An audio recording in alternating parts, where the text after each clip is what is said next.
Welcome to Ramana's ఎడిజోన్ YouTube channel. ఇంకా ఈ ఛానల్ని ఎవరైనా సబ్స్క్రైబ్ చేయకపోతే దయచేసి సబ్స్క్రైబ్ చేసుకోగలరు.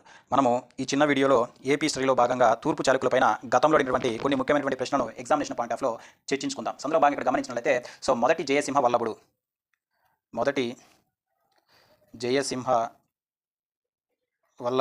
ఈ మొదటి జయసింహ వల్లభుడు ఎవరంటే మనకు తూర్పు చాళుక్యుల యొక్క స్వతంత్ర రాజు అయినటువంటి కుబ్జ విష్ణువర్ధనుడు యొక్క కొడుకండి. మనకు మొదటి జయసింహ వల్లభుడు. ఇక్కడ మనం ఇతని యొక్క శాసనం ఒకటి ఉంది, అదే మనకు విప్పర్ల శాసనం. ఈ విప్పర్ల శాసనం యొక్క ప్రత్యేకత ఏంటంటే ఇక్కడ తూర్పు చాళుక్యుల నాటి మొదటి తెలుగు శాసనం. తూర్పు చాళుక్యుల నాటి మొదటి తెలుగు శాసనం అంటే మనకు విప్పర్ల శాసనం అని గుర్తుపెట్టుకోవాలి. అదేవిధంగా మన ఇక్కడ మొదటి జయసింహ వల్లభుడు అనగానే మనకు గుర్తురావాల్సిన విషయం ఏంటంటే మనకు అసనపురంలో ఉన్నటువంటి మూలఘటిక చాలా ఇంపార్టెంట్. అసనపురంలో ఉన్న మూలఘటిక. ఘటిక అంటే మనకు తెలుసు. మనము ఘటిక అంటే మనకి ఇక్కడ సంస్కృత విద్యా కేంద్రాలు. ఘటికలు అంటే మనకు విద్యా కేంద్రాలండి, సంస్కృత విద్యా కేంద్రాలు. మనకు అసనపురంలో ఉన్నటువంటి మూల ఘటిక అనగా మనకు గుర్తురాసిన వ్యక్తి ఎవరు మనకు అంటే మొదటి జయసింహ వల్లభుడు గుర్తుపెట్టాలి. అంటే మనకి ఇతను అసనపురంలో ఒక మూల ఘటికను ఏర్పాటు చేసినట్లుగా మన ఎగ్జామినేషన్ పాయింట్ ఆఫ్ గుర్తుపెట్టాలి. అదే విధంగా అసనపురంలో మూల ఘటికను ఏర్పాటు చేసిన వ్యక్తి జయసింహ వల్లభుడు అని తెలియజేసినటువంటి శాసనం ఒకటి ఉంది. ఆ శాసనం మనకు నిడుమర్రు శాసనం. అంటే ఈ నిడుమర్రు శాసనం ఏం చెప్తుందంటే మొదటి జయసింహ వల్లభుడు హసనపురంలో ఒక మూల ఘటికను ఏర్పాటు చేసినట్టుగా మనం ఎగ్జామినేషన్ పాయింట్ ఆఫ్లో గుర్తుపెట్టుకోవాలి. అదేవిధంగా ఇతని యొక్క బిరుదులు ఉన్నాయి, టైటిల్స్ చూడండి. సర్వసిద్ధి, అదేవిధంగా సర్వలోకాశ్రయ. నెక్స్ట్ వచ్చరికి Prithvi Vallabha. These are the titles of the మొదటి జయసింహ వల్లభుడిగా మనం గుర్తుపెట్టుకోవాలి. నెక్స్ట్గా మనం గమనించినట్లయితే గుణగ విజయాదిత్యుడు. మనం గతం చెప్పుకోవడం జరిగింది.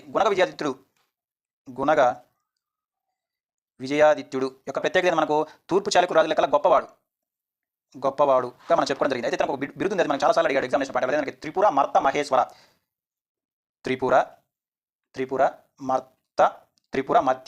మహేశ్వర ఈ బిరుదు అంటే చాలా ఇంపార్టెంట్. గతంలో చాలాసార్లు బిట్టుబడింది. అంటే మనకి ఇక్కడ త్రిపుర మర్త మహేశ్వర బిరుదు ఎవరికి సంబంధించిన మనకు గుణగ విజయాదిత్యుడు గుర్తుపెడితే మనం ఏమంటే మూడవ విజయాదిత్యుడు లేదా 5వ విష్ణువర్ధనుడు అంటే మనం ఎగ్జామినేషన్ పాయింట్ ఆఫ్లో తెలుసుకోవాలి. ఎందుకు ఇతన్ని త్రిపుర మత్య మహేశ్వర అన్నారంటే ఇతను నెల్లూరు, కిరణపురం, అదేవిధంగా అచలపురం ఈ మూడింటిని జయించాడు కాబట్టి గుణగ విజయాదిత్యుడికి ఏమని బిరుదు వచ్చింది మనకు త్రిపుర మత్త మహేశ్వర బిరుదు వచ్చినట్టుగా మనం గుర్తుపెట్టుకోవాలి. నెక్స్ట్ ఇంకొక ఫేమస్ బిట్ ఏంటంటే మనకు తూర్పు చాళుక్యుల కాలంలో వర్తక సంఘాలను ఏమని పిలిచేవారట? నకరములు అంటారట. తూర్పు చాళుక్యుల కాలంలో నకరములు అనగానే మనకు వర్తక సంఘాలను గుర్తుపెట్టుకోవాలి. అయితే ఈ నకర ప్రధాన కేంద్రంగా ఉన్నది ఏంటంటే మనకి ఇక్కడ నకర ప్రధాన కేంద్రం. ప్రధాన కేంద్రం అంటే మనకు పెనుగొండ. పెనుగొండ ఎప్పుడు మనకు పాగో జిల్లా నుండి గుర్తుపెట్టుకోవాలి. ఈ పెనుగొండలోనే మనకి ఏముందంటే వాసవి కన్యక పరమేశ్వరి టెంపుల్ నుండి మనం గుర్తుపెట్టుకోవాలి. ఎవరు మనకు ఈ వాసవి కన్యక పరమేశ్వరి అంటే మనకు వైశ్యాసుల యొక్క కులదేవత. అంటే వైశ్యులు లేదా కోమట్లు అంటాం కదా, ఆ కోమలు సంబంధించిన కులదేవత మనకు వాసక కన్యక దేవిగా మనం గుర్తుపెట్టుకోవాలి. ఈ వాసవి కన్యక పరమేశ్వరి యొక్క దేవాలయం ఎక్కడ మనకు పెనుగొండలో ఉంటే గుర్తుపెట్టుకోవాలి. ఈ పెనుగొండ యొక్క ప్రత్యేకత ఏంటంటే నకరాల యొక్క ప్రధాన కేంద్రంగా ఈ పెనుగొండ ఉన్నట్లుగా మనం తూర్పు చాళుక్యుల కాలంలో గుర్తుపెట్టుకోవాలి. ఇక్కడ మనం బాగా గుర్తుపెట్టుకోవాల్సిన విషయం ఏంటంటే తూర్పు చాళుక్యుల రాజధాని అంటే మనకు వేంగి. ఈ వేంగి నుంచి మనకు మొదటి అమ్మరాజు రాజధాని వేంగిపట్నం నుంచి ఎక్కడికి మార్చాడు? మనకు రాజమండ్రికి మార్చాడు.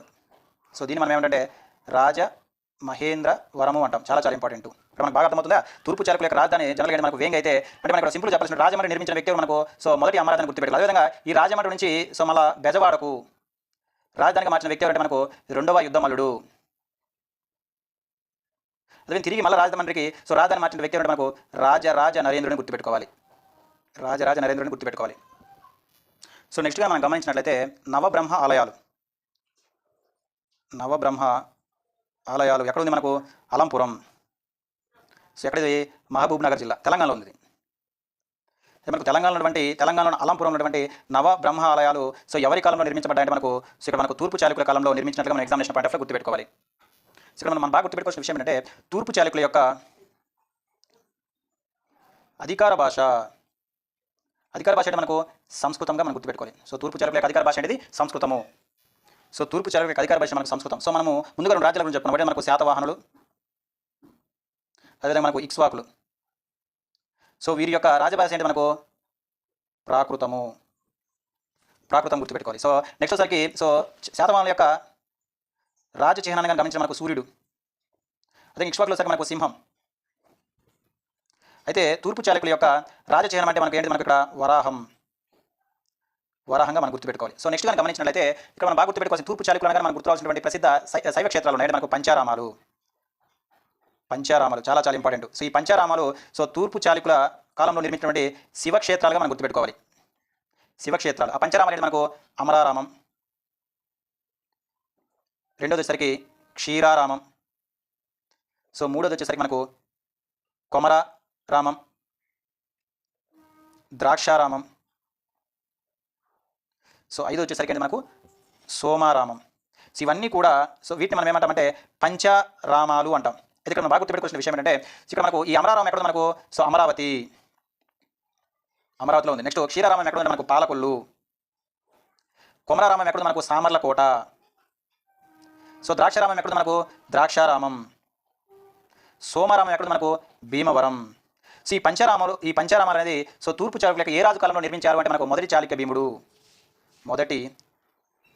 చాళుక్య భీముడు కాలంలో నిర్మించినట్టుగా మనం గుర్తుపెట్టుకోవాలి. అక్కడ మనకు పంచారామాలు అంటే ఏ క్షేత్రాలు మనకు శివక్షేత్రాలని మనం ఎగ్జామినేషన్ పాయింట్ ఆఫ్ గుర్తుపెట్టుకోవాలి. తూర్పు చాళుక్యుల కాలంలో చిట్ట చివరి రాజు మనకు 7వ విజయాదిత్యుడు. ఈ 7వ విజయాదిత్యుడు మరణించిన తరువాత మనకు రాజ నరేంద్రుడు కుమారుడు మనకు రాజేంద్రుడు. ఇతను ఏం చేశాడంటే మనకు విజయాదిత్యుడు 7వ విజయాదిత్యుడు పరిపాలించినప్పుడు ఇతను ఎవరి యొక్క పరిపాలన చూస్తున్నాడు, మనకు చోళుడు పరిపాలన కాలంలో ఉండేవాడు. ఇక్కడ మనకి ఏం చేశాడంటే ఇక్కడ ఈ రాజేంద్రుడు మనకు 7వ విజయాదిత్యుడు మరణించిన తర్వాత చోళ చాళుక్య రాజ్యాన్ని స్థాపించి కులుత్తొంగ చోళుడిగా 2 రాజ్యాలను పరిపాలించాడు. చాలా చాలా ఇంపార్టెంట్. అంటే ఇక్కడ మనం బాగా గుర్తుపెట్టుకోవాల్సిన విషయం ఏంటంటే చోళులకు ఎవరు వారసులు ఉండండి. చోళులకు వారసులు లేనప్పుడు చోళుడికి వారసులు ఎవరు లేనప్పుడు రాజేంద్రుడు ఏం చేస్తాడు, ఈ చాళుక్య రాజ్యాన్ని తన బాబాయ్ అయినటువంటి విజయాదిత్యుడికి అప్పచెప్పి తను చోళ రాజ్యాన్ని పరిపాలిస్తుంటాడు. ఎందుకంటే అతను భార్య మనకు మధురాంతకి. మొదటికి చోళుడి యొక్క రాకుమార్తె చోళుడి యొక్క రాకుమార్తె అయినటువంటి మధురాంతకం వివాహం చేసుకున్న తర్వాత ఇక్కడ తన బాబాయ్ అయినటువంటి 7వ విజయాదిత్యుడికి మనకు తూర్పు చాళుక్య రాజ్యాన్ని ఇచ్చేస్తాడు. అయితే ఈ 7వ విజయాదిత్యుడు చనిపోయిన తర్వాత 2 రాజ్యాలను కులుత్తొంగ చోళుడిగా అనే పేరుతోటి పరిపాలిస్తారని మన ఎగ్జామినేషన్ పాయింట్ ఆఫ్ గుర్తుపెట్టుకోవాలి. ఇక్కడ మన గతంలో ఆదికవి నన్నయ్యకు మహాభారతాన్ని తెలుగులో అనువాదించడానికి సహకరించినటువంటి నారాయణ భట్టు ఉన్నాడు కదా, నారాయణ భట్టుకి రాజరాజ నరేంద్ర ఇచ్చినటువంటి గ్రామం ఏంటి మనకు నందంపుడి. అయితే ఇక్కడ ఈ నారాయణ భట్టు ఎవరంటే మనకి ఇక్కడ మొదటి సోమేశ్వరుని ఆస్థాన కవి. ఇతను కళ్యాణ చాళుక్య రాజు. ఎవరు సోమేశ్వరుడు? కళ్యాణి చాళుక్య రాజు. అంటే ఇక్కడ రాజరాజ నరేంద్రుడు కళ్యాణ చాళుక్య అయినటువంటి మొదటి సోమేశ్వరుడు చేతిలో ఓడిపోతాడు ఒక యుద్ధంలో. అప్పుడు ఏం చేస్తాడు, మనకు తన యొక్క రాయబారిగా తన ఆస్థానకు అయినటువంటి నారాయణ భట్ని ఎవరి దగ్గర పంపిస్తాడు, రాజరాజ నరేంద్రుడు దగ్గరికి పంపిస్తాడు. అప్పుడు నన్నయ్యకు ఒక మహాభారతాన్ని సంస్కృతం తెలుగులో అనువాదించడానికి ఈ నారాయణ భట్టు సహకరించినందుకు నారాయణ భట్టుకు రాజరాజ నరేంద్రుడి గ్రామం ఏంటంటే మనకు నందంపూడి గ్రామం అని గతంలో చెప్పుకోవడం జరిగింది. అయితే ఇక్కడ ఈ నారాయణ భట్టు యొక్క బిరుదులు ఉన్నాయి. అవేంటంటే మనకు అష్టభాష కవి శేఖరుడు.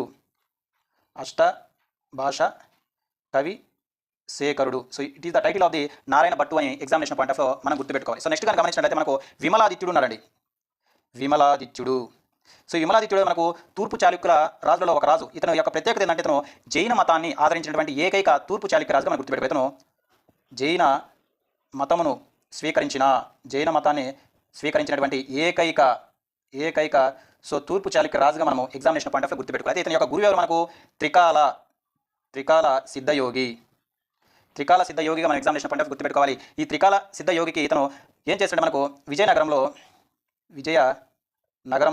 రామతీర్థ గుహను కట్టించాడని మనం గుర్తుపెట్టుకోవాలి. చాలా చాలా ఇంపార్టెంట్.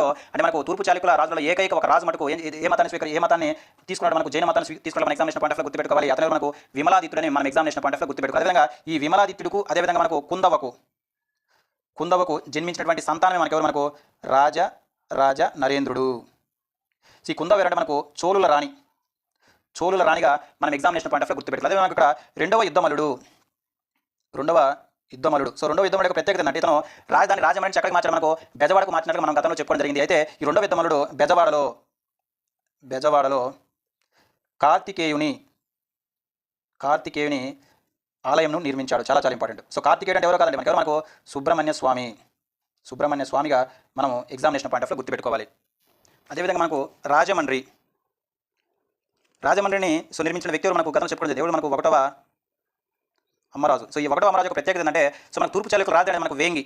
సో వేంగి అయితే సో వేంగి దెబ్బతిన్నందువలన వారసత్వ పోర్ల వల్ల వేంగి దెబ్బతింటే ఏం చేస్తాడంటే, కొత్తగా గోదావరి నది ఒడ్డున రాజమండ్రి నిర్మించి సో రాజధాని ఎక్కడికి మార్చాడు 1వ అమ్మరాజు అంటే మనకు సో వేంగి నుంచి రాజమండ్రికి మార్చినట్లుగా మనం ఎగ్జామినేషన్ పాయింట్ ఆఫ్ గుర్తుపెట్టాలి. ఇవి మనకు సో గతంలో వివిధ పరీక్షలలో సో తూర్పు చాళుక్యులపైనటువంటి కొన్ని ముఖ్యమైనటువంటి ప్రశ్నలు. సో ఇవన్నీ కానీ మీరు కానీ చూసుకున్నట్లయితే మనకు ఈ తూర్పు చాళుక్యులు మనము ఏ అంశాలపై మనం ఫోకస్ చేయాలో, అదేవిధంగా ఏ అంశాలు మనం వదిలేయాలో తెలుస్తుంది. కాబట్టి వీటన్నిటి కూడా మీరు ఉపయోగించుకుంటారని తెలియజేస్తూ ఇంతవరకు చూసినందుకు ధన్యవాదాలు.